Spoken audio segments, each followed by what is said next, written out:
The Australian Transport Safety Bureau's final report from its investigation into the loss of containers overboard from the container ship YM Efficiency has highlighted the importance of loading, stowing and securing containers safely. Just after midnight on the 1st of June 2018, YM Efficiency was en route to Sydney, steaming slowly into strong gale force winds and very rough seas off Newcastle, when it suddenly rolled heavily, causing container stacks to collapse and topple.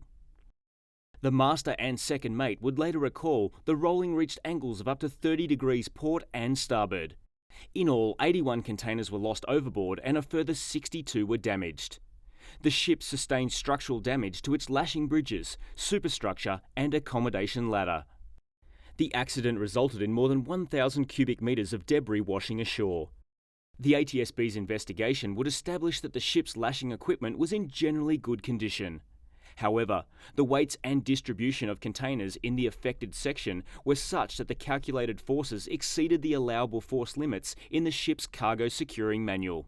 The investigation also identified an issue with the cargo planning process used ashore by the ship's managers Yang Ming.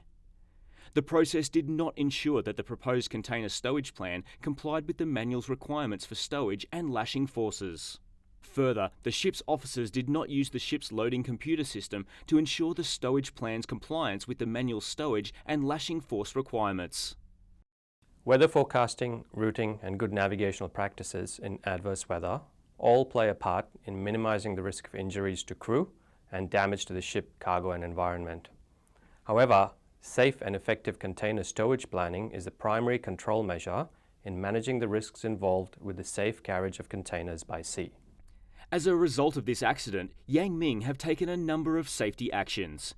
They now require checks of lashing forces during the initial cargo stowage planning stage ashore. They are also providing regular training to shore planners and responsible ships officers to prevent a reoccurrence. The ATSB considers that the actions taken by Yang Ming should adequately address the safety issues identified in our investigation.